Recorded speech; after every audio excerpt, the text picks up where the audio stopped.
සමන්තා චක්ඛවාලේසු අත්‍රා ගච්ඡන්තු දේවතා සද්ධම්මං මුනි රාජස්ස සුනන්තු සග්ග මොක්ඛදං ධම්ම ශ්‍රවණ කාලෝ අයං බදන්තා ධම්ම ශ්‍රවණ කාලෝ අයං බදන්තා ධම්ම ශ්‍රවණ කාලෝ අයං බදන්තා.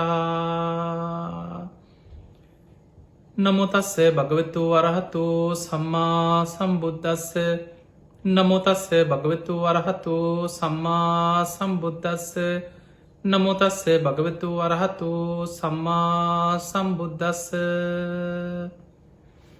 හැම දිනාටම තෙරුවන් සරණ ප්‍රාර්ථනා කරමින් අද ඔබ හැම දෙනෙක්ම කළඹ ටෙලිවිෂන් මෙත් සදහම් විකාශය ඔස්සේ උතුම් දායකත්ව ධර්ම දේශනාවක් එක්කයි මේ හැම දෙනාම එකතු වෙලා ඉන්නේ.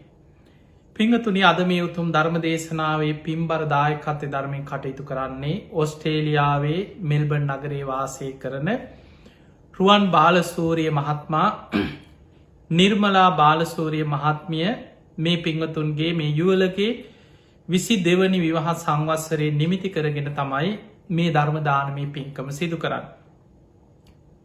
මේ ධර්ම දේශනාවේ විශේෂ අරමුණ තමයි විශේෂයෙන් සුජීවත්ව ඉන්න දෙමාපියන්ට ආශිර්වාද ප්‍රාර්ථනා කරන්නේ දෙපළගේම, ඒ වගේම දරුවන් 6 දෙනාට, නෑදෑයන්ට, සහෝදර සහෝදරියන් සියලු දෙනාටම තුනුරුවන්ගේ ආශිර්වාදය, නිදුක් නිරෝගී සම්පන්නිය සැලසේවා කියන උතුම් ආශිර්වාද ප්‍රාර්ථනයත් පරලෝ සැපත්වන්නට ඒදුණු සංසාරගත සියලූම ඥාතීන් සිහිපත් කළ පින් අනුමෝදන් කිරීම පිංහතුන්ගේ උතුම් අරමුණ.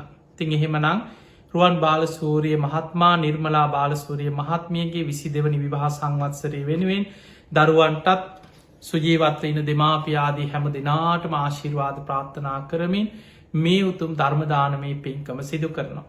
ඒ අයට විශේෂයෙන් අපි මුලින්ම ආශිර්වාද කරමු. නිදුක් නිරෝගී සම්පන්නිය සැලසේවා, දීර්ඝායු සම්පන්නිය සැලසේවා, සද්ධාදී ගුණ ධර්ම දියුණු කරගෙන තමන්ගේ දරුවන් සමග තමන්ගේ ජීවිතයේ ලෞකික ලෝකෝත්තර දියුණුවම සලසගන්න ඒ හැම දෙනාටම තුනුරුවන්ගේ ආශිර්වාදයේ සියලු දෙවියන්ගේ පිහිට රැකවරණ සැලසේවා කියලා අපි මුලින්ම ආශිර්වාද ප්‍රාර්ථනා කරනවා.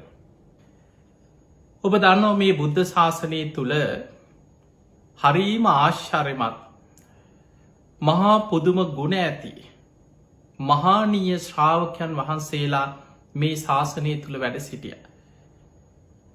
සාරිපුත්ත මොග්ගල්ලාන අග්‍රශ්‍රාවකයන් වහන්සේලා, ඒ වගේම මහා කාශ්‍යප මහරහතන් වහන්සේ ආදී 80 මහා ශ්‍රාවක මහරහතන් වහන්සේලා මේ ශාසනයේ සෝභමාන කරමින් වැඩ සිටිය බොහෝ මහරහතන් වහන්සේලා, උන්වහන්සේලාගේ ජීවිත කතා අපට තේරී ගාථා, තේර ගාථා කියලා කියන්නේ මහරහතන් වහන්සේලාගේ ජීවිත කතා, උදාන වාක්‍ය ඇතුළත් ත්‍රිපිටකයේ සඳහන් වෙන ඒ ධර්ම ග්‍රන්ථය. තේරී ගාථා කියලා කියන්නේ රහත් භික්ෂුණීන් වහන්සේලාගේ ජීවිත කතා, ඒ අයගේ ජීවිතයේ ආශ්චර්යමත් තොරතුරු සඳහන් වෙන ඒ උතුම් ධර්ම ග්‍රන්ථය.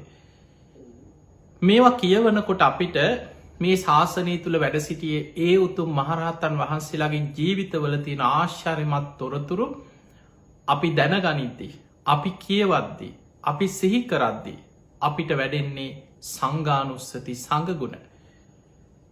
පින්වතුනි, යමෙක් බුදුරජාණන් වහන්සේව ගුණ වශයෙන් සිහි කරනවද, එයා බුද්ධානුස්සතිය, බුදුගුණ සිහි කරමින් බුද්ධානුස්සතිය වඩන කෙනෙක්. යම් කිසි කෙනෙක් ධර්මයේ ගුණ නිතර සිහි කරනවද, එයා ධම්මානුස්සති භාවනාව ඔහු තුළ වැඩෙනවා. ඔහු ධම්මානුස්සතිය දියුණු කරන කෙනෙක්. ඒ වගේම යම් කිසි කෙනෙක් මේ බුද්ධ ශාසනය තුළ වැඩ සිටිය මහරහතන් වහන්සේලා පිළිබඳව, ඒ ශ්‍රාවකයන් වහන්සේලාව ගුණ වශයෙන් සිහි කරනවද, උන්වහන්සේලාගේ ගුණ මෙනෙහි කරනවද, ඒ තුළ අපිට වැඩෙන්නේ සංඝානුස්සති. මේක භාවනාවක්. බුද්ධානුස්සති භාවනාව, ධම්මානුස්සති භාවනාව, සංඝානුස්සති භාවනාව. මේ භාවනා තුනෙන් නිතර තුනුරුවන් ගුණ සිහි කරන කෙනා පුණ්‍ය ගංගා 3ක් ජීවිතයට රැස් කරගන්න. බුද්ධ දේශනාවක් සඳහන් වෙනවා පුඤ්ඤාභි සන්ද සූත්‍රය කියලා දේශනාව. ඒකේ නම පුඤ්ඤාභි සන්ද. පුඤ්ඤාභි සන්ද කියලා කියන්නේ පුණ්‍ය ගංගාව ගැන දේශනා කරපු දේශනාව. බුදුරජාණන් වහන්සේ වදාළ යමෙක් බුදු ගුණ සිහි කරනවා කියලා කියන්නේ ඔහුගේ ජීවිතයට පුණ්‍ය ගංගාවක් ගලනවා. යම් කිසි කෙනෙක් ධර්මය ගුණ සිහි කරනවා කියලා කියන්නේ යාගේ ජීවිතයට පුණ්‍ය ගංගාවක් ගලනවා. යම් කිසි කෙනෙක් සඟ ගුණ සිහි කරනවා කියලා කියන්නේ යාගේ ජීවිතයට තවත් පුණ්‍ය ගංගාවක් ගලනවා. පිංගතුනි ගඟක් කියලා කියන්නේ ඒක නිතර ගලාගෙන එන දෙයක්. සාමාන්‍ය භාජනයකින් වතුර ගත්ත වගේ ඒ වතුර ටික අවසන් වෙලා යන්නේ නෑ. ගඟක් නිරන්තරයෙන් ගලාගෙන යනවා. ඒ වගේ කෙනෙක්ගේ ජීවිතේ බුදු ගුණ දහම් ගුණ සඟ ගුණ සිහි කරනකොට එයාගේ සිතුවිලි එයාගේ වචන එයාගේ මෙනෙහි කිරීම ඒ සියල්ල බුදුරජාණන් වහන්සේ ගැන ධර්මය ගැන ශ්‍රාවකයන් ගැන තුනුරුවන් ගුණ සිහි කරනකොට හැම වෙලාවෙම ජීවිතයට පුණ්‍ය ගංගාවක් රැස් වෙනවා කියලා බුදුරජාණන් වහන්සේ වදාළා. ඒ අතර ඔබ අහලා තියෙනවා මහා කාශ්‍යප මහරහතන් වහන්සේ ගැන. උන්වහන්සේගේ බොහෝ ගුණ ගැන මේ බුද්ධ ශාසනයේ වැඩ හිටිය තතිය ශ්‍රාවකයන් වහන්සේ දූතාංග ධාරීන්ගෙන් අග්‍රයි. බුදුරජාණන් වහන්සේ වගේම පෙනුමක් තිබ්බ මහා කාශ්‍යප මහරහතන් වහන්සේගේ ගුණ ඔබ බොහෝ දේශනාවල අහලා ඇති. පිංගතුනි සමහර වෙලාවට ධර්මය ගොඩක් අහපු නැති කෙනෙකුට බුද්ධ දේශනා කියවලා මහා කාශ්‍යප මහරහතන් වහන්සේ ගැන දැනුමක් නැති කෙනෙකුට කවුරු හරි කිව්වොත් මහා කාශ්‍යප මහරහතන් වහන්සේගේ පිරිනිවන් පාපු ශ්‍රී දේහේ තාම පවතිනවා. තාමත් නරක් නොවී තාමත් උන්වහන්සේගේ දේහය ඒ පිරිනිවන් පාපු ඉරියව්වෙන්ම තාමත් පවතිනවා කියලා කවුරු හරි කිව්වොත් ඒ ගැන අහලා නැති ධර්මය නොදන්න කෙනෙකුට එයාට එක පාට හිතෙන්නේ ඕක වෙන්න පුළුවන්ද? කවුද කියන්නේ? කොහෙද තිබ්බේ? මොන පොතේද තිබ්බේ? එහෙමත් වෙන්න පුළුවන්ද? ඔය වගේ ප්‍රශ්න ගොඩාක් සාමාන්‍ය මනුස්සයෙකුට ඇති වෙනවා. පිංගතුනි මේ බුද්ධ ශාසනය තුළ එවැනි මහා ආශ්චර්යමත් දේවල් සිදුවෙච්ච සිදුවීම් ගැන අපිට දේශනාවලින් අහන්න දකින්න ලැබෙනවා. හැබැයි අපි සාමාන්‍ය මනුස්සයන් ඔබ හැම වෙලාවෙම හිතන්න ඔබ හිතන්නේ ඔබ තර්ක කරන්නේ ඒක කොහොමද මේක කොහොමද ඒක කොහොමද එහෙම වුණේ කියලා අපි තර්ක කරන්නේ අපේ නුවණින්. සාමාන්‍ය මනුස්සයාගේ පෘථග්ජන මනස මේ නුවණ කියලා කියන්නේ සියලු දේවල් වැටහෙන බුද්ධි මට්ටමක් සාමාන්‍ය මනුස්සයෙකුට නෑ. ඒ නිසා මේ ධර්මය ඉගෙන ගනිද්දි ධර්මය අහද්දී ධර්මය කරා යන ශ්‍රාවකයා හැම වෙලාවෙම නිහතමානීව සත්තා මේ භගවා බුදුරජාණන් වහන්සේ මගේ ශාස්තෘන් වහන්සේ ශ්‍රාවකෝ හමස්මි මං උන්වහන්සේගේ ශ්‍රාවකයෙක් පමණයි. භගවාජානාති බුදුරජාණන් වහන්සේ තමයි අවබෝධයෙන් සියල්ලම දන්න මේ විශ්වය ගැන ලෝකය ගැන කර්ම විෂය ගැන ලෝක විෂය ගැන සත්ව විෂය ගැන ඉරදි විෂය ගැන ඒවා සාමාන්‍ය මනුස්්‍යයන්ට අචින්ත්‍ය දේවල් ඒවා අපි හිත හිතා ගියොත් අපේ හිත විපිලිසර වෙනවා මිසක් අපි ඔළුව අවුල් වෙලා යනවා. හැබැයි අපිට දැනුමක් වැටහීමක් තේරුම් ගන්න පුළුවන්කමක් නෑ අපේ නුවණට. හැබැයි බුදුවරුන්ගේ බුදු නුවණට ඒක වැටහෙනවා. ඒ වැටහෙන බුදුරජාණන් වහන්සේලා අපිට දේශනා කරපු දේශනාව අපි සද්ධාවෙන් ඒ දේශනාව ඔස්සේ අපි නුවණින් විමසමින් ධර්මය කරා යන දක්ෂ වෙන්නට ඕනේ. ඒ නිසා භගවා ජානාති බුදුරජාණන් වහන්සේ අවබෝධයෙන් සියල්ල දන්න කෙනෙක්. උන්වහන්සේ සර්වඥයි. අන්නේ සද්ධාව ශ්‍රාවකයෙක් තුළ තියෙන්නට ඕනේ. ශ්‍රාවකෝ හමස්මි මං ශ්‍රාවකයෙක් විතරයි. ඒ නිසා ශ්‍රාවකයා කියන තැන ඉඳන් මේ ධර්මය ශ්‍රවණය කරන්න මේ ධර්මයේ තියෙන කරුණු නුවණින් විමසන්න බුදුරජාණන් වහන්සේගේ දේශනාවල සඳහන් වෙන කාරණා ඒවා අපිට ජීවිතය ප්‍රත්‍යක්ෂ කරන්න පුළුවන් දේවා. දැන් අපි හිතම කවුරු හරි කියනවා මෙන්න මෙහෙමයි ලෝකෙ. මේක විශ්වාස කරන්න. එයා මැරෙනකම්ම විශ්වාසෙන් ඉන්න භක්තියෙන්. හැබැයි යාට කිසිම මැරුණත් මැරෙනකම්ම ඒ විශ්වාසය ඉක්මෝල යන්න බෑ. හැබැයි බුදු හාමුදුරන්ගේ ධර්මය එහෙම එකක් නෙමේ. මේ ධර්මය බුදුරජාණන් වහන්සේ අවබෝධයෙන් දේශනා කරන දේ අපිට ඒ මාර්ගයේ ගමන් කරලා ඒ අපිට ප්‍රත්‍යක්ෂ කරගන්න පුළුවන්. ඊට පස්සේ ආයක විශවාස කරන්නේ සද්ධාව නිසා නෙමේ. පොතේ තිබ්බ නිසාවත් කවුරුත් කියපු නිසාත් නිසා නෙවේ. තමම්ම අවබෝධයෙන් ඒක ප්‍රත්‍යක්ෂ කරගත්ත නිසා. හැබැයි මුලින් මේ ධර්ම මාර්ගයට පැමිණෙන කෙනාට තුනුරුවන් ගැන සද්ධාව අවශ්‍යයි. එයා සද්ධාවෙන් තමයි ධර්ම මාර්ගයට ඇතුල් වෙන්නේ. සද්ධානුසාරී. එයා ඒ මාර්ගය වඩාගෙන යනවා. ධම්මානුසාරී. ඊළඟට සෝතාපන්න. එයාට මේ ධර්ම මාර්ගය වඩනකොට බුදුරජාණන් වහන්සේගේ ධර්මය ඒ පෙන්නපු ආර්ය සත්‍ය මේක සත්‍යක්මයි කෙන අවබෝධ පිහිටනවා. සත්‍ය ඥානය. ඊළඟට එයා ධර්මාවබෝධය පිණිස පරිපූර්ණ අවබෝධයක් ඇතිකර ගැනීම පිණිස ඒ වැඩිය යුතු මාර්ගය සීල සමාධි ප්‍රඥා වසයෙන් ටිකෙන් ටික උත්සාහයෙන් වීරිය මේ මාර්ගය වඩනවා. ඒ මාර්ගය වඩාගෙන යනකොට ඔහු සකදාගාමී මාර්ගය වටල සකදාගාමී පලට පත්වෙන. එතනද ඔහු තුළ කාමරාග පටික තුනීවීමක් වෙනවා. ඊළඟට ඔහු තවදුරටත් මේ මාර්ගය වඩලා අනාගාමී පලට පත්වෙනවා. අන්න එතනද ඔහු තුළ කාමරාග පටික සංයෝජන සම්පූර්ණයෙන් ප්‍රහාණයවීමක් සිද්ධ වෙනවා. හැබැයි ඒ පරිපූර්ණ අවබෝධ නෙමෙයි. ඔහු තවදුරටත් ඒ මාර්ගය වඩනවා. රූපරාග අරූපරාග මාන උද්දච්ච අවිජ්ජා මෙන්න මේ කියන සංයෝජන සියල්ලම ප්‍රහාණය කරගත්ත තැන දස සංයෝජනම ප්‍රහාණය වෙච්ච තැන තමන් වහන්සේට කෙලෙසුන්ගේ මිදුනා කියන අවබෝධය ආසවක්කේ ඥානය ඇතිවෙන. හැබැයි පිංහතුනී රහතන් වහන්සේලා අතරින් ගත්තත්. රහතන් වහන්සේලා සියලු දෙනාටම ආසවක්කේ ඥානය පිහිටනවා. තමන් කෙලෙසුන්ගේ මිදුනාකින අවබෝධය.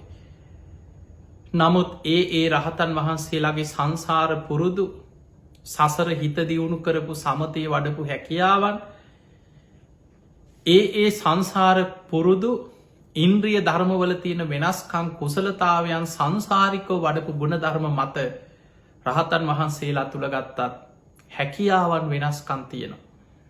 දැන් අපි දන්නවා සාරිපුත්ත හාමුදුරුව ප්‍රඥාවන්තයන්ගෙන් අග්‍රයි.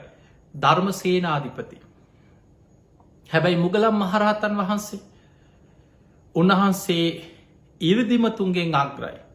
උන්වහන්සේට මහා පුදුම ඉරදිමේ හැකියාවක් තිබුණ. ඊළඟට මහාකාශප මහරහතන් වහන්සේ දූතාංගධාරී භික්‍ෂූන් වහන්සේලා අතරින් අග්‍රයි. ඊළඟට ඔබ දන්නවා බක්කුල මහරහතන් වහන්සේ නිරෝගී භික්‍ෂූන් වහන්සේලා අතර අල්ප ආබාධ ඇති භික්‍ෂූන් වහන්සේලා අතර අග්‍රයි. සීවලි මහරහතන් වහන්සේ ප්‍රත්්‍යලාබී භික්‍ෂූන් වහන්සේලා අතරින් අග්‍රයි. අනුරුද්ධ මහරහතන් වහන්සේ දිවස්ලාබී භික්‍ෂූන් වහන්සේලා අතරින් අග්‍රයි. එතකොට කෙනෙකුට දිවස් නුවන පහළව දැන් අපි ගත්තු රහතන් වහන්සේලා අතර සමහරා ඉන්නවා ත්‍රිවිද්‍යා ඇති මහරහතන් වහන්සේලා. ත්‍රිවිද්‍යා කියලා කියන්නේ පුබ්බේ නිවාසානුස්සති ඥානේ ආසවක්කේ ඥානේ ඒ වගේම උන්වහන්සේලාට පුළුවන් චුතූපපාත ඥානේ කෙනෙක් මැරුණට පස්සේ කර්මානුරූපිය උපදින තැන දකින නුවන තියෙනවා. කල්ප ගනම් පෙරජීවිත බලන්න පුළුවන්. තමන් කෙලෙසුන්ගේ මිදුනා කියන අවබෝධයක් තියෙනවා. එවැනි රහතන් වහන්සේලා අපි හඳුන්නන්නේ ත්‍රිවිද්‍යා ඇති මහරහතන් වහන්සේලා හැටියට. ඊළඟට පිංහතුනී මේ බුද්ධ ශාසනය තුළ වැඩඉන්නවා පංචාභිඥා ඇති මහරහතන් වහන්සේලා. ආසවක්කේ ඥානේ පුබ්බේ නිවාසානුස්සති ඥානේ චුතූපපාත ඥානයට අමතරව දිබ්බ චක්කු දිබ්බ සෝත කියන හැකියාවන් නැති මහරහතන් වහන්සේලා. දිබ්බ චක්කු කියලා කියන්නේ සාමාන්‍ය මිනිස් ඇස ඉක්මවා දිවසකින් මේ අපේ ඇස් දෙකට නොපෙනෙන දේවල් දිවසින් දකින්න පුළුවන්කම තියෙන. දිවිය ලෝකෙ දෙවියන් මේ මොහොතේ මොකද කරන්න හිත යොමු කරන්නකොට දිවසින් එතන ඉදන් දකිනවාගේ පේනවා. බ්‍රහ්ම ලෝකෙ බ්‍රහ්ම දෙවිවරු සාකච්ඡාවක් කරනවා හිත යොමු කරලා එතන ඉන්න වගේ එක දකින්න පුළුවන්. ඕනෙම තැනකට ඈත තියෙන දෙයක් ළඟ ඉදන් දකිනවා වගේ එතන ඉදන් දකිනවා වගේ දැකීමේ ඉරදිමේ හැකියාව ඒකට කෙනවත් දිබ්බ චක්කු. ඊළඟට පිංගතුනේ දිබ්බ සෝත කියලා කියන්නේ සාමාන්‍ය ඇසීමේ හැකියාව ඉක්මවා ගිහිල්ලා දෙවියන් කතා කරන දේවල් බ්‍රහ්ම ලෝකෙ බ්‍රහ්ම දෙවරු කතා වෙන දේවල් ඒව මේ ළඟ ඉදං අහනවා වගේ අහන්න පුළුවන් හැකියාවක්. දැන් බලන්න බුදුරජාණන් වහන්සේ සමහරහතන් වහන්සේලා ධර්ම දේශනා කරද්දී උන්වහන්සේලා මේ වෙලාවෙ දෙවිවරු එක්කො සක්‍ර දෙවියු මෙන්න මේ විදිහ දෙයක් හිතනවා මේ වගේ දෙයක් කියනවා. සුධර්මා දිවිය සභාවේ දෙවරු මේ විදිහ දෙයක් කතා වෙනවා. මහනෙන මෙන්න මේ වෙලාවෙ මේ වගේ දෙයක් දෙවියන් දිවිය ලෝකෙ සිදුවෙනවා කියලා ඒ සිදුවීම ඒ මොහොතෙ වෙන දේ එතන ඉදං අහගෙන දකිනවා වගේ ඒ විස්තර අරගෙන බුදුරජාණන් වහන්සේ දහම් දෙසනවා. එතකොට ඒ හැකියාව ශ්‍රාවකයන් අතරත් පංච අභිඥා ඇති මහරහතන් වහන්සේලාට ඒ දිබ්බ චක්කු දිබ්බ සෝත කියන හැකියාවත් පිහිටනවා. ඊළඟට පිංගතුනේ රහතන් වහන්සේලා අතර ඉතාම සුළු පිරිසක් ඉන්නවා. ෂඩාභිඥා ඇති මහරහතන් වහන්සේලා උන්වහන්සේලාට කෙලෙසුන්ගෙන් මිදුනා කියෙන ආසවක්කේ ඥානෙ ඊළඟට පෙරජීවිත දකින නුවන පුබ්බේ නිවාසානුස්සති ඥානෙ කෙනෙක් මිය ගියාට පස්සේ කර්මාරෝපය උපදින තැන දකින නුවන චුතූපාත ඥානෙ දිබ්බ චක්කු දිබ්බ සෝත කියනේ හැකියාවන් ඊට අමතරව පරචිත්ත විජානන කෙනෙකුගේ හිත කියවන්න පුළුවන් කෙනෙක් හිතන හිතනදේ දකින්න පුළුවන් හැකියාවක් තියෙන. ඊළඟට ෂඩාභිච්ඥා ඇති මහරහත්තන් වහන්සේලාට ඉරදිවිධ ඥාන ඉරදි මේ හැකියාවන් ඉරදි ප්‍රාතිහාර පාන්න පුළුවන්කම තියෙන. එතකොට අපිට පේනවා මේ ශාසනය තුළ හැම මහරහත්තන් වහන්සේ නමකටම ඉරදි ප්‍රාතිහාර පාන්න පුළුවන්කමක් තිබිලනෑ. හැමෝටම කෙනෙක්ගේ හිත කියවන්න පුළුවන්කමක් තිබිලනෑ. හැම රහතන් වහන්සේ නමකටම දිවස් නුවන පිහිටලනෑ. හැබැයි හැමෝටම තියෙන හැකියාවක් තමයි ආසවක්කේ තමන් කෙලෙසුන්ගේ මිදුනාකින අවබෝධය සියලු මහරහතන් වහන්සේලට පිහිටලා තියෙන. එදකොට පිංහතුනේ ඒ අයගේ හැකියා කුසලතා සංසාර පුරුදු අනුව වෙනස් කන්තියෙන්. අග්‍රශ්‍රාවකයන් වහන්සේලා දෙනම ගත්තත් දෙවිදිහා. 80 මහ ශ්‍රාවකයන් වහන්සේලා ගත්තත් හැකියා කුසලතාවයන් වල ලොකු වෙනස්කම් තියෙන. ඒ අයට වෙන වෙනම අග්‍රස්ථාන ලැබුණා. ඒ අයගේ දක්ෂතා කුසලතා මත. ඊළඟට සාමාන්‍ය අය ගත්තත් ගිහි ශ්‍රාවකයෝ ගත්තත් ඔබ මතක තියාගන්න අපි මේ ඉන්න මනුස්ස ලෝකයේ නානත්ත කායා නානත්ත සංඥේ මේ හැමෝම කයනුත් වෙනස්. අදහස් ආකල්පවලින් ගත්තත් මිනිස්සු වෙනස්. එතකොට මෙන්න මේ ලෝකයේ තුළ අපි මේ ධර්මය දියුණු කරගෙන යනකොට වැදගත්මදී තමයි තුනුරුවන් ගැන ඇතිකරගන්න සද්ධාව. ඒ සද්ධාවෙන් තමයි මේ මාර්ගයට බැසගන්නට තිය. ඒ නිසා පිංහතුනි බුද්ධ ශාසනයට ඇතුල්වෙන පළවෙනිම දොරටුව. මේ ධර්මය අවබෝධ කරා යන ශ්‍රාවකයාගේ ප්‍රථම පළවෙනිම දොරටුව තමයි තුනුරුවන් ගැන සද්ධාව බලවත් කර ගැනීම. ඒ කෙනා සද්ධාවෙන්ම තමයි ගැඹුර කරායාගෙන ධර්මාවබෝධය කරායාගන්න තිය. අපි බලමු මහා කාශ්‍යප මහරහතන් වහන්සේගේ දේහේ සම්බන්ධය. අද දඹදිව තියෙනවා කුක්කුට පාද කියලා හඳුන්න නොයි භූමියට. දඹදිව බුද්ධ ගයාවට ටික දුරක් බුද්ධ ගයාවී දං යන්න තියෙනවා. පැයි දෙකක පමණ පැයි දෙකක් තුනක් යනකොට එතනට යාගන්න පුළුවන් දඹදිව වන්දනාව යන බොහෝ පිරි සතරි සමහරුවේ භූමියයට ගිහිල වන්දනා කරනවා.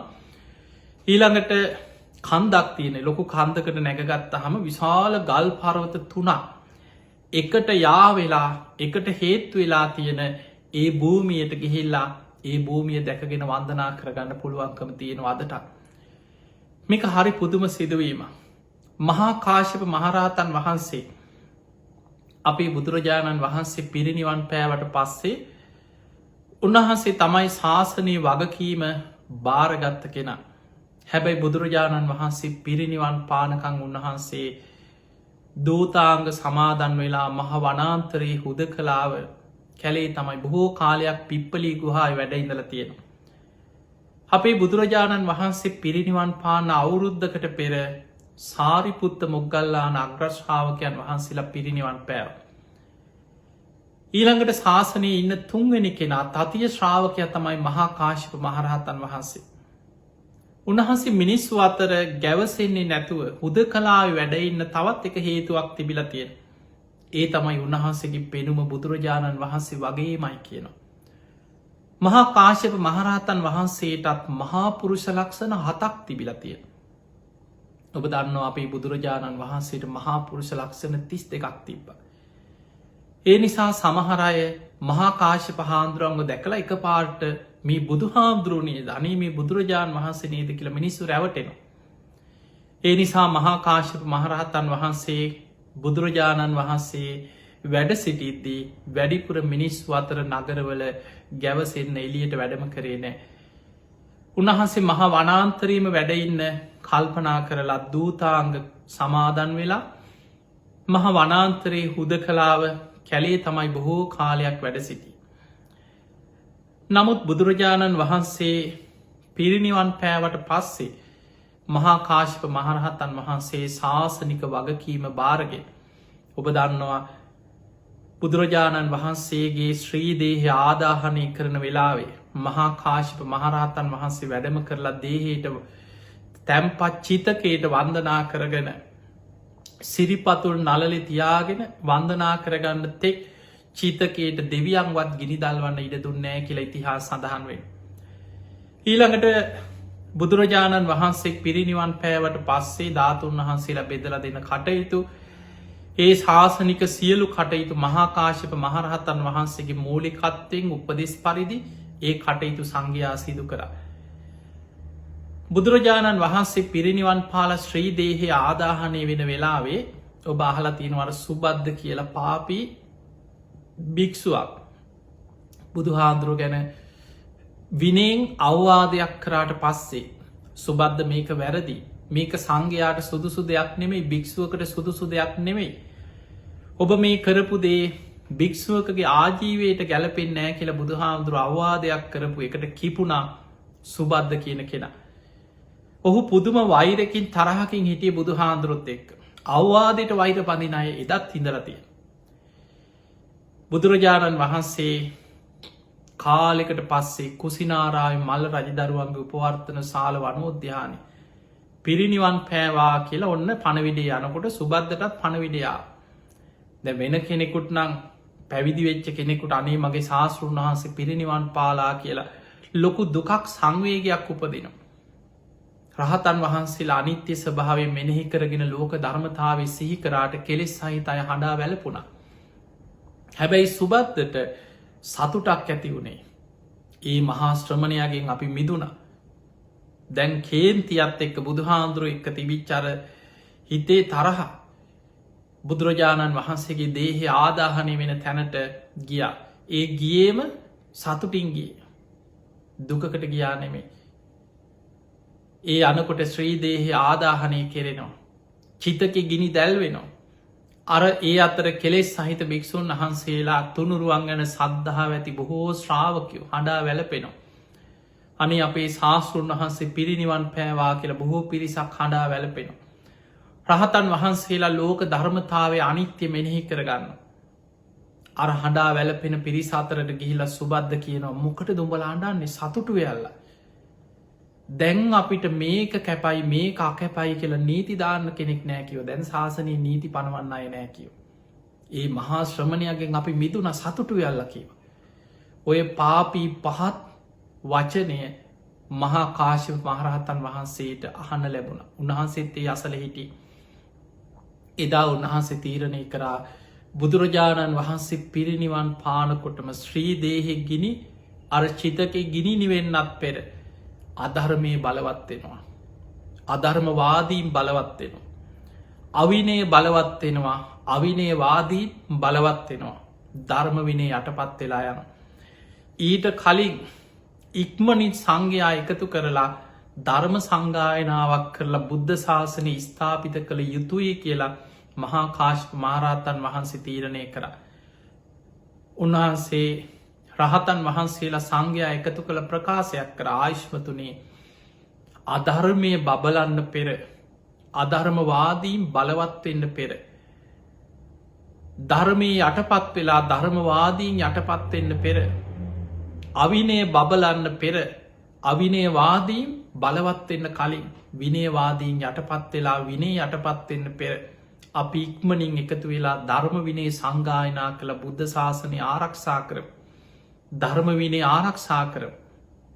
ඒ මත තමයි බුදුරජාණන් වහන්සේ පිරිනිවන් පාල හරියටම මාස 3ක් යන තැන සප්ත පරණී ගුහාව ඉදිරි පිට ප්‍රථම ධර්ම සංගායනාව සූදානන් කරේ. අජාසත්ත රජතුමාගේ රාජ්‍ය අනුග්‍රහය ලැබුණ. 500ක් මහරහතන් වහන්සේලා එකතු වෙලා මෙන්න ධර්මය මෙන්න විනය මෙන්න බුද්ධ ශාසනය කියලා ධර්මය විනය බුදුරජාණන් වහන්සේගේ සියලු බුද්ධ දේශනා උන්වහන්සේගේ 84,000ක දේශනාවන් සියල්ලම සංගායනා කරා ඒ භූමියේ. මාස ගණනාවක් මාස 7ක කාලයක් මේ සංගායනාව එක දිගට පැවැත්වනා කියෙන්.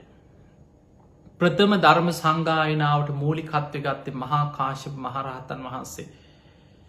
ඊළඟට සංගායනාවෙන් පස්සේ මහා කාශ්‍යප මහරහතන් වහන්සේ එදා වැඩහිටිය ශේෂ්ඨතම මහරහතන් වහන්සේලාගේ ශිෂ්‍ය පරම්පරාවල්වලට ත්‍රිපිටකය වෙන වෙනම කොටස් වසයෙන් සජ්්‍යහයනා කර ආරක්ෂා කරමින් කටපාඩමින් අනාගත පරපුරට අරගෙන යන්න වෙනම ඒවා බෙදලා ඒ අයට පැවරුව. ඔය අතරේ සංගායනාව අවසන් වෙලා දවසක් මහා කාශ්‍යප මහරහතන් වහන්සේ දිවසිම් බැලුව. අනාගතයේ මොනවගේ කාලයක් අනාගත අවුරුදු ගණනාවක් ඉස්සරහට බැලුව මේ ශාසනයට පවතින්. එන්න එන්න ශාසනයේ බැබලීමක්ද විනාස වෙන ලකුණුද අන්‍යාගමිකව බලවත්වෙනවද භික්‍ෂූන් වහන්සේලාට මොනවගේ කරදර විපත් අනාගතය ඇති වෙනවද කියල දිවසිම් බැලුව. උන්වහන්සේ දැක්කා අන්න තීත්තක රජවරු තව කාලයක් යනකොට ලෝකෙ බලවත්වෙනවා දඹදිව බලවත් වෙලා වෙහෙර විහාර කඩලා බිඳල විනාස කරලා භික්‍ෂූන් වහන්සේලාට හිංසා පීඩා කරලා බුදුරජාණන් වහන්සේගේ ධාතුන් වහන්සේලා තැන්පත් චෛත්‍යය සෑවල් විනාස කරන කාලයක් අනාගතයේ ළඟලගෙනවා. හැබැයි අවුරුදු 200 ගණනකට පස්සේ මුළු දඹදිවම එක්සේ සත් කරන මහා පින්වන්ත බෝධිසත්ව රජ කෙනෙක් පහළ වෙලා මුළු දඹදිව තලයම එක්සේ සත් කරලා අධිරාජ්‍යයක් බවට පත් කරලා 84,000ක් වෙහෙර විහාර හදල බුද්ධ ශාසනය ආයමත් විශාල බැබලීමක් ඇති වෙන. ඒ කාලේ වෙනතෙක් ධාතුන් වහන්සේලා ආරක්ෂා කළ යුතුයි. මහා කාශ්‍යප මහරහතන් වහන්සේ මේ කාරණයේ දිවසින් දැකලා එදා ද්‍රෝණ බමුණ මැදිහත් වෙලා ධාතුන් වහන්සේලා ද්‍රෝණ 8ක් වෙන වෙනම බෙදලා දුන්න රජවරු 8 දෙනෙකුට. එයින් රාමගාම නගරයේ කෝලිය රජදරුවන්ට බෙදාදීපු ධාතුන් වහන්සේලා ද්‍රෝණය ඇරෙන්න. අනෙක් ධාතුන් වහන්සේලා ද්‍රෝණ 7ම මහා කාශ්‍යප මහරහතන් වහන්සේගේ මූලිකත්වයෙන් උපදෙස් පරිදි ආපව් එකතු කරගත්ත. එකතු කරලා රජගහනුවර පොළොව ඇතුළට හාරලා විශාල ගල් පරොත්තයක් රහතන් වහන්සේලා ඉරදියෙන් එතනින් ඉවත් කරලා ඒ පර්වතය තිබ්බ තැන පොළොව ඇතුළට හාරලා පොළොව ඇතුළේ චෛත්‍යයක් බැඳලා ඒ මත ධාතුන් වහන්සේලා සහිත කරඩු 7ම ද්‍රෝණය බැගින් තැම්පත් කරලා ආරක්ෂා කෙරෙව්. ඔබ හල ඇති අවසානයේ දෙවියන්ට පවා පැවරුවා කාටවත් මේ ධාතුන් වහන්සේලාට අනතුරක් කරන්න ලංවෙන්ඩ බැරිවෙන විදිහේ දිවිය මේ ආරක්ෂාවක් මෙතනට මවන්න කියලා. ඒ අනුව සක්‍ර දෙවියන් විශ්වකර්ම දෙවියන් ලවා කඩු කරකැවෙන යන්ත්‍රයක් අපි එකට ධර්මය කැන වාල සංගටකය කිය. යන්ත්‍රයක් මැව්වා කියනවා ඒ පොළොව ඇතුළේ ධාතු තැන්පත් කරපු තැනට ඉහලි. ඊට පස්සේ ආයමත් උඩින් වහලා අර පරවතේතන පිහිටෙව්වා ඉරදී. ඔය විදිහට අවුරුදු 200 ගානක් අනාගතයේ ධර්මාසෝක රජතුමාගේ කාලෙ වෙනතෙක් ඒ ඔක්කොම රත්තරම් පත්තීරුවල විස්සර සටහන් කරලා මහාකාශප මහරහතන් වහන්සේ අනාගත පරපුර වෙනුවෙන් ධාතුන් වහන්සේලා ආරක්ෂා කෙරෙව්වා. පිංහතුනේ මහාකාශප මහරහතන් වහන්සේ අවුරුදු 120ක්ම වැඩ හිටිය. උන්වහන්සේ දවසක් භාවනා කරනකොට දැක්ක උන්වහන්සේගේ ආවිශ්‍ය ගෙවිල දැන් අවසානයි. පිරිනිවන් පාන දවස ළඟයි. උන්වහන්සේ බැලුවා පිරිනිවන් පාන්න තියෙන කොහොමද. උන්වහන්සේ පිරිනිවන් පාන දවස උදා වුණ. හරිම පුදුමයි පෙර සංසාරි කල්ප ගානකට පෙර. උන්වහන්සේටත් ඒ වගේම මතු බුදුවෙන මෛත්‍රී බුදුරජාණන් වහන්සේටත් පෙර සංසාරික ආත්මයක සිදුවෙච්ච යම් කර්ම විපාකයක් මෛත්‍රී බුදුහාන්දුරන්ටත් බුදුවෙච් ආත්ම විපාක දෙන්න තියෙන. ඒ කර්ම විපාක දෙනකොට මහාකාශිප මහරහතන් වහන්සේ රහත් වෙලා පිරිනිවන් පෑවත්.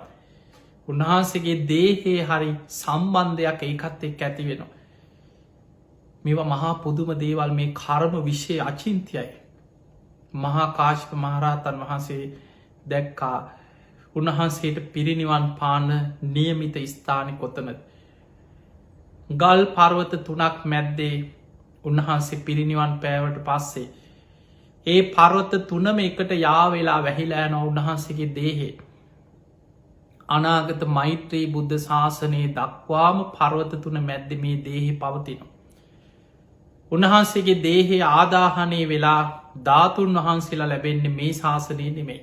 ඒ නිසා මතක තියාගන්න අද මේ අපි බණහන මේ අපි බණ කියන මේ ගෞතම බුදුරජාණන් වහන්සේගේ ශාසනය පවතින මේ යුගේ අදවත් මේ ගෞතම බුද්ධ ශාසනයේ පවතින අනාගතයවත් මහාකාශිප මහරහතන් වහන්සේගේ ශාරීරික ධාතුන් වහන්සේලා අපට ලැබෙන්නේ දෙවියන්ටවත් අපිටවත් කාටවත් තාම ලෝකෙ නෑ. මහාකාශිප මහරහතන් වහන්සේගේ ධාතුන් වහන්සේලා ලැබෙන්නේ මෛත්‍රී බුද්ධ ශාසනයේදී මෛත්‍රී බුදුරජාණන් වහන්සේගේ ශ්‍රී හස්තයටයි ඒ ධාතුන් වහන්සේලා ලැබෙන්. උන්වහන්සේ වෙනුවෙන් ධාතු තැන්පත් චෛත්‍යය ඉදිවෙන්නේ මෛත්‍රී බුද්ධ ශාසනයේදී. මේක මහා පුදුම කාරණය. එදා මහාකාශිප මහරහතන් වහන්සේ සංඝයා රැස් කරලා උන්වහන්සේ පිරිනිවන් පාන බව සංඝයාට දැනුම් දුන්නා. ඒ වෙලා මහාකාශිප මහරහතන් වහන්සේ දැක්කා ඒ වෙනකොට හිටපු සද්ධාවන්තම කෙනා තමයි අජාසත්ත රජ්ජුරු. පිංහතුනි අජාසත්ත රජ්ජුරුවෝ ඔබ දන්නවා පීට්ටු ගාතන අකුසලයක් කරගත්ත කෙනෙ. බිම්බිසා රජ්ජුරුවන්ව මරලා පීට්ටු ගාතන අකුසලයක් කරගත්තා. හැබැයි තමන්ගේ ජීවිතයේ පසුකාලීනව තමන්ගෙන් වෙච්ච වැරැද්ද තේරුම් අරගෙන බුදුරජාණන් වහන්සේ මුණගැහෙන්න කීප වතාවක් නිතර නිතරේනවා.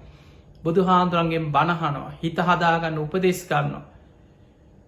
අවසානි බුදුරජාණන් වහන්සේ පිරිනිවන් පාද්දී 3 වතාවක් සිහිතුන් වනා කියන බේත්තොරු 3ක බැස්වා කියනවා. සිහියගත්. එතකොට අපිට පේනවා අජාසත්ත රජ්ජුරු බුදුරජාණන් වහන්සේ පිරිනිවන් පාන කාලෙ වෙනකොට මොනතරන් සද්ධාවකින් හිටපු කෙනෙක්. පිංහතුනි බුදුරජාණන් වහන්සේගේ ශාරීරික ධාතුන් වහන්සේලා බෙදල දෙද්දි. අජාසත්ත රජතුමාටත් ධාතුන් වහන්සේලා ද්‍රෝණයක්ම දුන්න මහරහතන් වහන්සේලා. ඒ දුන්නේ රජ්ජුරුව ඒ තරන් සද්ධාවන්ත කෙනෙ. ඊළඟට ධර්මී සඳහන් වෙනවා ඒ ධාතුන් වහන්සේලා අරගෙන බොහොම සද්ධාවෙන් පෙරහැරින් යන ආකාරය දකින සක්‍ර දෙවියන් මහාකාශප මහරහතන් වහන්සේ ඉදිරියේ කරන ප්‍රකාශයක් ධර්මී සඳහන් වෙනවා. සක්‍ර දෙවියන් මහාකාශප මහරහතන් වහන්සේට කියනවා සාමීනී මේ මනුස්ස ලෝකයේ පෘථජ්ජනයන් අතර අජාසත්ත රජ්ජුරුව තරන් සද්ධාවන්ත රජෙක් දෙවියන් දිවසිංවත් දකින්නෑ කිනො ඒ වෙනකොට. ඒකට හේතුව පෘථජ්ජනයන් අතර මාර්ග ඵලයකට එන්න බෑ පීට්ටු ගහතන අකුසලයක් කරලා ආනන්තරි අකුසලයකින් ධර්මාවබෝධයට තියෙන පින වැහිලතියෙන්. හැබැයි ඒ වෙනකොට තුනුරුවන් ගැන සද්ධාවන්තම රජෙක් හැටියට ශාසනය වෙනුවෙන් කටයුතු කරා.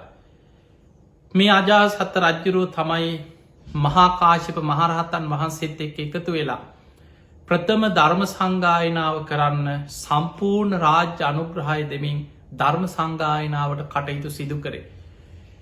පිංහතුනේ මහාකාශප මහරහතන් වහන්සේ පිරිනිවන් පාන්න අධිෂ්ඨාන කරලා සංඝයාට දැනුන්දීලා උන්වහන්සේ දකිනවා මේ රජතුමා පුදුම සද්ධාවත් රජ කෙනෙ. පිරිනිවන් පාන්න පෙර අජාසත් රජ්ජුරුවන්ට මේ ගැන දැනුවත් කළ යුතුයි. එහෙම නැත්නම් රජතුමා දුක දරාගන්න බැරුව සමහරලාවට පපුුව පැයිල මැරෙන්න්න වනත් පුළුවන්. ඒ තරන් සද්ධාවන්ත රජ කෙනෙ. මහාකාශප මහරහතන් වහන්සේ එදා දහවල් මාලිගාවට වැඩම කරා පිණ්ඩ පාතය වැඩම කළ දහවල් මාලිගාවට වැඩියා රජතුමාට මේ කාරණය දැනුත් දෙන්න උන්වහන්සේ හවස පිරිනිවන් පාන බව. ඒ වෙනකොට රජ්ජුරුව ආහාර අරගෙන හොඳටම නිදි. රජතුමා නිදාගත්තට පස්සේ අමාත්‍යවරුවත් කවුරුවත් ඇහැරවන්න යන්නේ නෑ. රජ්ජුරුවන්ට බයයි. ඒ නිසා අනිත් පිරිසකිව ස්වාමිනී තව ටිකක් වැඩඉන්න රජ්ජුරු නැකිටිනකං ඉන්න දැම්මන නැකිටින එකක් නැති වෙලායන් නිසා මහා කාශිප මහරහතන් වහන්සේ ආපහු වැඩිය. සංඝයා සමග පිරිනිවන් පාන පර්වතයේ තියෙන තැනට සංඝයා පිරිවරාගෙන මහා කාශිප මහරහතන් වහන්සේ වැඩම කර. ඒ වැඩම කරලා මහ අර සංඝයාට අවවාද අනුශාසනා කරලා විශාල පර්වත තුන මුද්දුනට වැඩම කරලා එතන ඉහළ අහසට පැනනැගල අහසේ මහාකාශප මහරහතන් වහන්සේ පෙළහර පෑව ප්‍රාතිහාරයක් දැක්ව. දස දහසක් ලෝක ධාතුවල දෙවියන් අහසේ පිරිල සාධකාරදමින් අහසේ දම් මල්ලිසින්ට පටන් ගත්තා. ඒ වෙලාවේ මේ පර්වත තුන මැද්දේ සක්‍ර දෙවියන් ඇඳක් පැනෙව්වා. ස්වර්ණ මේ ඇඳක් සක්‍ර දෙවියන් මවලා ඇඳක් පැනෙව්ව කියන මහරහතන් වහන්සේට පිරිනිවන් පාන. ඒ ඇඳේ හතරකොන සතරවනන් දෙවියන් හතර දෙන අහසින් ඇවිල්ලා පහන් හතරක් දැල්වා ඇඳේ හතරකොනි. දෙවියන් දිවිය මේ මල් ඒ වටේට පූජා කරා. මහාකාශිප මහරහතන් වහන්සේ අහසින් පහලට වැඩම කරලා ඒ වෙනකොට උන්වහන්සේ දරාගෙන ඉන්නේ බුදු කෙනෙක් පොරෝපු මහා පාංසකුල චීවරේ. ඔබ අහලා තියෙනවා මහපොළොව තුන් වතාවක් කම්පාවෙච්ච මහා පාංසකුල චීවරේ. බුදුරජාණන් වහන්සේ දරාගෙන හිටියේ මහා පාංසකුල සිවුර දරන්න පින ලැබුණේ මහා කාශප මහරහතන් වහන්සේට. උන්වහන්සේ මේ චීවරය ඒ කාන්ස කළ පොරෝගෙන සිංහසෙයාවෙන් සැතපිලා අධිෂ්ඨාන දෙකක් කරා. එකක් තමයි උන්වහන්සේ පිරිනිවන් පෑවට පස්සේ මේ පර්වත තුනම එකතු වෙලා වැහිලා යනවා. හවස් වරුවේ නින්දෙන් නැකිටින අජාසත්ත රජ්ජුරුවන්ට ආරංචි වෙනවා මහාකාශිප මහරහතන් වහන්සේ පිරිනිවන් පාල. අනේ උන්වහන්සේ රජ්ජුරුවන්ව මුණගැහෙන්න ඇවිල්ල මාලිගාවට.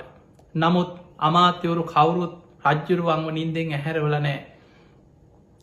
මේ ආරංචි වෙන රජ්ජුරුවෝ අඩාගෙන වැලපීගෙන රාජකීය පිරිසත් එක්ක පර්වතය ළඟට යනවා.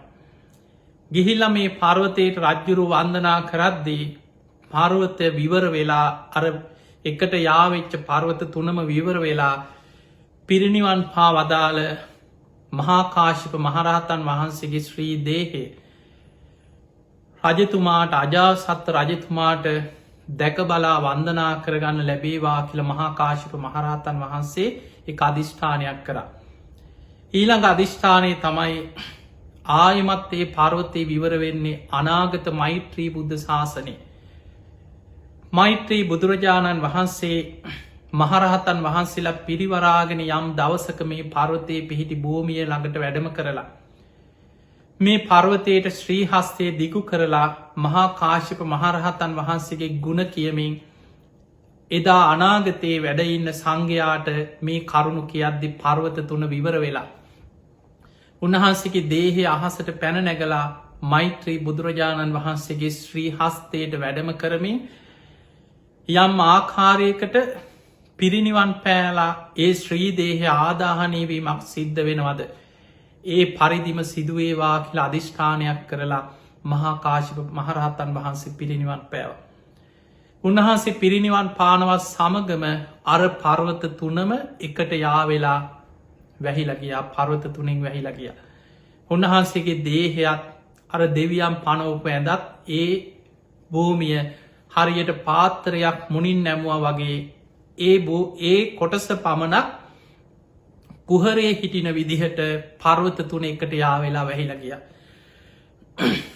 ඊට පස්ස පිංහතුනේ අජාසත්ත රජතුමා උන්වහන්සේ අධිෂ්ඨාන කරපු ආකාරයටම හවස්සරු ඇවිල්ලා මහාකාශ්‍යප මහරහතන් වහන්සේ පිරිනිවන් පාපු තැනට ඇවිල්ලා හඬා වැළපෙමින් මේ පර්වතයට වන්දනා කරනකොට පර්වතය විවර වෙලා අජාසත් රජතුමාට උන්වහන්සේගේ දේහේ දැකළ වන්දනා කරගන්න එක අවස්ථාවක් ලැබුණ. අදටත් මහාකාශ්‍යප මහරහතන් වහන්සේගේ දේහය මේ පර්වත 3 ඇතුළේ පවතිනවා කියලා මේ දේශනාවල උන්වහන්සේ ගැන සඳහන් වෙන විස්තරවල සඳහන් වෙලා තියෙනවා. කර්ම විශ්‍ය අචින්තියයි. බුදුරජාණන් වහන්සේලට පවා කර්ම විපාක දීපු අවස්ථා අපේ ශාසන ඉතිහාසය අපි අහලා තියෙනවා. අපේ බුදුරජාණන් වහන්සේට පවා පාරමී පුරද්දි ඒ සසරේ උන්වහන්සේ අතින් වෙච්ච යම් යම් කර්මයන්ගේ විපාක බුද්ධත්වයට පත්වවෙන්න වීරිය වඩද්දි වගේම බුදු වෙලා පිරිනිවන් පානකං ඒ කාලය තුළ යම් යම් අවස්ථාවල එක සුරූපය මතු වෙලා විපාකදීම් ගැන දේශනාවල අටුවාවල සඳහන් වෙලා තියෙනවා. පිංහතුනේ මෛත්‍රී බෝසතාණන් වහන්සේට සසරේ කර්ම විපාකයක් විපාක දෙන්න තියෙනවා. ඒ කර්ම විපාකයක්ත් එක්ක මහාකාශ්‍යප මහරහතන් වහන්සේගේ පෙර සම්බන්ධයක් තියෙන මේක හරි මහා පුදුම සිදුවීම. ඒ කාලේ අපේ බෝසතාණන් වහන්සේ තමයි ඒදා රාජ්‍යම කල්ප ගානකර පෙර සිදුවීම. අපේ බෝසතාණන් වහන්සේ තමයි එදා රාජ්‍ය රජ්ජුරු. මෛත්‍රී බෝසතාණන් වහන්සේ තමයි ඒ රජ්ජුරුවන්ගේ ඇත්ගාලේ ඇත්තු බලාගත්ත ප්‍රධාන ඇත්ගෝවා. දවසක් රජතුමා ඇත්ගෝවට කතා කරලා කිව්වා මට අද නගර වීදි සංචාරය කරන්න හොඳ හස්තියෙක්ව සූදානන් කරලා ආභරණවලින් සරසල සූදානන් කරන්න මට නගර වීදි සංචාරය කරන්න තියෙන. හොඳයි රජතුමනි කියලා නියමිත වෙලාවට සරුආභරණයෙන් සරසල අර ඇත්ගාල හිටපු කීකරුම හස්තියාව රජ්ජුරුවන්ට සූදානන් කළ දුන්න. රජතුමා ඇතාපිට නැගලා රාජකීය පෙරහැරේ නගර වීදි සංචාරය කරලා නගරේ මහ වනාන්තරයක් තියෙන පාරක් ළඟින් යනකොට කැලේ ඇතුළේ හිටපු ඇතින්නියකගේ ගන්ධය මේ ඇතාට දැනුන සත්තුනේ මේ හස්තියට මද කිපුණා. මද කිපිච්ච හස්තියා කැලේ පැත්තර දිව්වා. අර පෙරහැරද රජ්ජුරුවද මේ ඕව මතකන ඇතා දීව කැලේට. එහෙම දුවනකොට කාටවත් හස්තිය නවත්ත ගන්න පාලනී කරගන්න බැරි වුණා. පිංහතුනි රජ්ජුරුව පවා ගහක අත්තක එල්ලිලා තමයි ජීවිතය බේරගත්තේ. අවසානි රජ්ජුරුවෝ රාජකීය පිරිසත් එක්ක මාලිගාවට ආව. දැන් ආවට පස්සේ රජ්ජුරුවන්ට හොඳටම කේන්ති. රජ්ජුරුවන්ට දැන් හොඳටම තරහ ගිහිල්ල. ඒ වෙලාවෙ රජ්ජුරුවෝ ඇත්ගෝවාව කැඳෙව්වා. කැඳවල කිව්වා මම ඔබට කිව්වේ නගරි වීදි සංචාරි කරන්න මට කීකරු හස්තියෙක් සූදානම් කරන්න කියලා. නමුත් ඔබ මට සූදානන් කරලා දුන්නේ මදකිපිච්ච හස්තියෙක්. තව ඩිංගෙන් මගේ ජීවිතයත් අනතුරේ මම නුබට දඩුවන් කරනවා කියව. එදා ඇත්ගොව්ව තමයි මෛත්‍රී බෝසතාණන් වහන්සේ. ඇත්ගොව්ව රජ්ජුරුවන්ට කිවනේ රජතුමනේ මට දවස් කීපයක් දඩුවන් කරන්න පෙර මට දින කීපයක් මගේ නිරවද්‍යතාවේ ඔප්පු කරන්න මට අවස්ථාවක් දෙන්න. රජතුමනි ඔය ඇතා තමයි ඇත්ගාල ඉන්න කීකරුම හස්තිය. ඔහු කොච්චර කීකරු හස්තියෙද්ද කියලා මන් රජතුමා ඉදිරියේ තව දින කීපයකින් ඔප්පු කරන්න. ඔය හස්තියා ඔය ගියා වගේම අනිවාරෙන් තව දවස් කීපයකින් ආපහු මාලිගාවට එනවා. මේක හිතාගන්නවත් බැරි සිදුවීමක්. අනේ රජතුමනී මට දැම්ම දනුවන් කරන්න එපා කියලා දින කීපයක් ඇත්ගොව්ව ඉල්ලගත්තා. අර කීව වගේම දවස් කීපයකට පස්සේ මේ ඇතා අර කැලේ ඉඳලා අරාජ්‍යවත් එක්ක ඉඳලා ආපහු මාලිගාවට ආවට පස්සේ ඇත්ගොව්වා මේ හස්තිය වාරගෙන රජ්ජුරු ඉදිරියට ආව. ඇවිල්ල කිව රජතුමනී මෙන්න අර හස්තියක්. රජතුමාගේ මන් දින කීපයක් කිල්ලවා මේ හස්තියක් කොච්චර කීකරුද කියලා මට ඔප්පු කරන්න. රජතුමනි මට දැන් අවස්ථාව දෙන්න කිය හොඳයි කියෝ. අර ඇත්ගොව්වා කියන දේ මේ ඇතා කරලා පෙන්න්නනවා. ඔබ දැකල ඇතිවේ සමහර සත්තුවත්ත ඉන්නවා. සමහර හස්ති එක්කෝ හොඳ වැල ඔළුව තියල කකුල් දෙක උස්සනවා. බිම පෙරලෙනවා. කකුල් දෙකින් හිටගන්න කිපාම හිටගන්න. එක විදිහට පුරුදු කරලා හොඳට දමනය කරපු හස්තීන්ගේ ඔය අලිසෙල්ලම් ගොඩාක් දේවල් ඔබ දැකල ඇති. එතකොට මේ විදිහට ඇත්ගොව්ව කියන දේ අර හස්තිය කරනු. එහෙම රජ්ජුරෝ ඉදිරියේ කීකරුකම පෙන්නලා කොච්චර මේ ඇතා කීකරුද කියලා පෙන්නන්න. ඇත්ගොව්ව මොකද කරේ රත්වෙච්ච ගිනියන් වෙච්ච යකඩයක් අතින් අරගෙන ගිනියන් වෙච්ච පැත්ත මේ ඇතාගේ හොඩ වැලට ලංකරා හොඩ වැලෙන් අල්ලන්න කියලා. දැන් හස්තිය දකිනවා රතු පාට වෙලා ගිනි පොකුරු විසිවෙන යකඩේ ගිනියන් වෙච්ච පැත්තයි දැන් තමන්ට අල්ලන්න තිය. හොඩ වැල පිච්චෙනවා කියලා දන්නවා. ඇස්වලින් කඳුළු වැගිරෙනවා. හැබැයි දැනම තමන්ගේ කීකරුකම නිසාම හොඳ වැලෙන් අර ගිනියන් වෙච්ච යකඩේ හොඳ වැලෙන් තද කරලා අල්ල ගත්තා. චිටි ගාල හොඩ වැල පිච්චෙන්න්න පටන් ගත්ත. එතකොට රජ්ජුරෝ කෑ ගහලා කිව හා ඔය ඇති කියෝ. ඇත්ගොව්ව දඩුවමෙන් නිදහස් කරන්න. ඔන්න ඔය සිදුවීම කල්ප ගානකට පෙර සිදුවච්ච සිදුවීමක් හැටියට සඳහන් වෙන. පිංහතුනි එදා රජතුමා අපේ බුදුරජාණන් වහන්සේ අපේ බෝසතාණන් වහන්සේ දා රජ්ජුරු. එදා ඇත්ගොව්ව තමයි මෛත්‍රී බෝසතාණන් වහන්සේ. එදා හස්තිරාජය වුණේ මහා කාශික මහරහතන් වහන්සේ කියල සඳහන් වෙන. එතකොට එදා මෛත්‍රී බෝසතාණන් වහන්සේ ඇත්ගෝවෙක් හැටියට හිටපු කාලේ. මේ තමන්ව දඩුවමෙන් බේරෙන්න රත්වෙච්ච ගිනියං වෙච්ච යකඩයක් මේ ඇතාගේ කීකරුකම පෙන්නන්න ඔහුගේ හොඳ වැල පිච්චෙන බව දැන ගිනියන් කරලා හොඳ වැලෙන් අල්ලන්න දුන්න. ඒ වෙලාවෙ අර ඇතාගේ හොඳ වැල පිච්චුණා. මේක කර්ම විපාකයක් හැටියට මේ කර්මි විපාක දෙන්නේ මෛත්‍රී බෝසතාණන් වහන්සේ පිංගතුනි සොළොසා සංකීය කල්ප ලක්ෂයක් අපේ බෝසතාණන් වහන්සේ පාරමී පිරුවේ සාරා සංකීය කල්ප ලක්ෂයයි. මෛත්‍රී බෝසතාණන් වහන්සේ සසරේ වීරි අධික බෝසතාණන් වහන්සේ නම සොළොසා සංකයේ කල්පලක්ෂයක් පාරමී පුරල බුදුවෙන්නේ මේ මහා බඩ්්‍ර කල්ප ඊළඟ බුදුරජාණන් වහන්සේ හැටියට. නමුත් බුදුනාට පස්සේ අර කර්මී විපාක කොටසක් විපාක දෙන්නේ මෛත්‍රී බුදුරජාණන් වහන්සේ බුදුනාට පස්සේ. ඒ ගැන සඳහන් වෙන්නේ මෛත්‍රී බුදුරජාණන් වහන්සේ බුද්ධත්වයට පත්වෙලා මහරහතන් වහන්සේලා පිරිවරාගෙන වඩින ගමන් චාරිකාය වඩිද්දී. මේ පර්වත තුන යාවෙලා තියෙන භූමියෙන් වැඩම කරද්දී මේ පර්වතය ළඟට වැඩම කරනවා. මෛත්‍රී බුදුරජාණන් වහන්සේ සංඝයාට ශ්‍රී හස්තේ දිගු කරලා පෙන්නනවා මහණෙනි මීට පෙර ගෞතම බුද්ධ ශාසනය තුළ වැඩහිටිය තතිය ශ්‍රාවකයන් වහන්සේ වන මහා කාශ්‍යප නම් වූ එදා වැඩ සිටිය ඒ අතීත මහරහතන් වහන්සේගේ ශ්‍රී දේහය මේ පර්වත තුන මැද්දේ අදටත් පවතිනවා. එහෙම කියනකොට කෙලෙස් සහිත භික්‍ෂූන් වහන්සේලා අතර සමහරුන්ට සැක සංකා ඇතිවෙන. ඒ අතර ඉරදිමය හැකියාවක් ඇති මහරහතන් වහන්සේලා දකිනවා ඒක ඇත්ත. මෛත්‍රී බුදුරජාණන් වහන්සේ පර්වතය දිහාවට ශ්‍රී හස්තේ දිගු කරද්දී පර්වත තුනම විවර වෙලා මහා කාශ්‍යප මහරහතන් වහන්සේගේ ශ්‍රී දේහය පිරිනිවන් පාලා.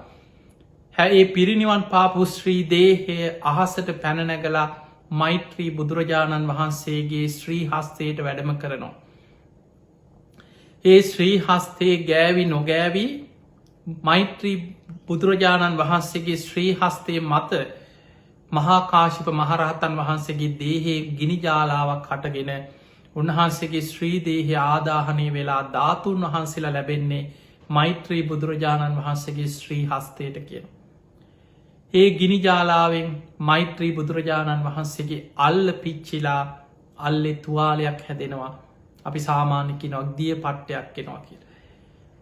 මේ ඇතිවන වේදනාව මෛත්‍රී බුදුරජාණන් වහන්සේට පිරිනිවන් පානකං විටිං විට ඒ අල්ලේ ඇතිවෙන තුවාලෙ නිසා උන්වහන්සේට වේදනා ඇතිවෙනවා කියල සඳහන් වෙන. අර කල්ප ගානකට පෙර එදා ගිනියන් වෙච්ච යකඩයක් මේ ඇතාට හොඩවැලෙන් අල්ලන්න දීලා ඒ හොඩවැල පිච්චෙනකං ගිනියන් වෙච්ච යකඩයක් අල්ලන්න දී මේ කර්ම විපාකේ බුදුනාට පස්සෙ මෛත්‍රී බුදුරජාණන් වහන්සේට විපාකදෙන් උන්වහන්සේගේ අල්ල පිච්චිලා පිරිනිවන් පානකං උන්වහන්සේට ඒ තුළින් වේදනාවක් ඇති වෙනවා. එතකොට අපිට පේනවා මේ සසරේ කර්මයන්ගේ ස්වභාවය මහා පුදුමයි. කර්ම විශ්‍ය අචින්තයයි. පාරමී පුරණ බුදුරජාණන් වහන්සේලාටත් මහා පින් ඇති උත්තමයන් වහන්සේලාට සසරේ කර්ම විපාක නිවන් දකින ආත්මෙත් පිරිනිවන් පාන ආත්මෙත් අවසාන ආත්මෙත් විපාක දුන්නා නං ඔබ හැමවෙලාම හිතන්න අපි මේ යන සංසාර ගමනේ අපි කොච්චර පරිසං වෙන්න ඕනද. ඒ නිසා අප්‍රමාදිව පින් කරන්න කුසල් වඩ සබ්බ පාපස්සා කරන සියලු පාපී අකුසල් වලින් වලකින් කුසලස් උප සම්පදා පුළුවන් තරං කුසල් වඩන්න පින් කරන්න සචිත්ත පරියෝධපනත් තමන්ගේ හිත දමනය කරන්න ඒ තම් බුද්ධානු ශාසනම් මේ තමයි සියලු බුදුරජාණන් වහන්සේලගේ අනුශාසනාව. ඒ අනුශාසනාවස්සේ කටයුතු කරමින් ඔබ හැම දෙනාටම උතුම් වූ ධර්මයම අවබෝධ කරගන්න වාසනාව ලැබේවා ලැබේවා ලැබේවා කියල අපි ආශිර්වාද ප්‍රාර්ථනා කරනවා. ධර්මශ්‍රවනයෙන් රැස්කරගස් සියලුපි සියලු දෙවියෝ සාධු කාරදිදී මේ පින් අනුමෝදන් වෙත්වා. දෙවියන්ගේ දෙවියසයිසරු වර්ධනය කරගෙන සියලු දෙවියෝතුම් නිවනටම පත්වේවා කියල සාධු කියල දෙවියන්ට පින් දෙමු. ඒ දෙවියන්ගේ පිහිට රැකවරණ ආශිර්වාදය ඔබ හැම දෙනාටම ලැබේවා ලැබේවා කියල අපි ආශිර්වාද කරනවා. විශේෂෙන් පිංහතුනේ අද මේ උතුම් ධර්ම දේශනාවේ පින්බර දායකත්්‍ය ධර්මින් කටයුතු කරන්නට යුතුනේ රුවන් බාලසූරිය සහ නිර්මලා බාලසූරිය කියන මේ යුවලගේ 22වනි විවාහ සංවත්සරය නිමිති කරගෙන ඒ අයට තුනුරුවන්ගේ ආශිර්වාදය නිදුක් නීරෝගී සම්පත්තිය දීර්ඝායු සම්පත්තියම ලැබේවා කෙන උතුම් අරමුණේ තින් සුජීවත්ව සිටින දෙමාපියන්ටත් ඒ දෙපලගේම දරුවන් 6 දෙනාටමත් ඒ අයගේ පවුල්ලොල ඥාති හිතමිට්ටාදී සහෝදර සහෝදරයන් සියලු දෙනාමත් නිදුක්වේවා නිරෝගිවේවා සුවපත්තේවා දීර්ඝායු සම්පත්තිය උතුම් ධර්මාවබෝධයම ලැබේවා කින ආශිර්වාද ප්‍රාර්ථනා. ඒවගේ විශේෂෙන් පරලෝ සැපත්වන්නට ඉදනු පවුලේ පරම්පරාගත සංසාරගත සියලු ඥාතිී සාධකාරදිදී මේ පින් අනුමෝදන් වෙත්වා ඒ අයගේ පරලොව ජීවිත සැපවත්තේවා සුවපත්තේවා සංසාරදුකින් අතමිදේවා කියල සාධු කියල පින් අනුමෝදන් කරමු. ඒ වගේම බණෑසූ හැම දෙනාමත් ලක්වාසී ලොවාසී හැම දෙනාමත් නිදුක්කේවා නිරෝගිවේවා සුවපත්තේවා හැම දිනාට මුතුම් ධර්මාවබෝධය පිණිස මේ පින ආශිර්වාදයක් පාරමිතාවක්ම වේවා වේවා කියල අපි ආශිර්වාද කරනු. ආකා සට්හාච බුම්මට්හා දේවානාගා මහිද්දිකා පුඤ්ඤන්තං අනුමෝදිත්වා චිරන්රක්කන්තු ලෝක සාසනං ආකා සට්හාච බුම්මට්හා දේවානාගා මහිද්දිකා පුඤ්ඤන්තං අනුමෝදිත්වා චිරන්රක්කන්තු දේශනං ආකා සට්හාච බුම්මට්හා දේවානාගා මහිද්දිකා පුඤ්ඤන්තං අනුමෝදිත්වා චිරන්රක්කන්තු ත්වං සදා. හැම දිනාටම සම්මා සම්බුදු සරණයි.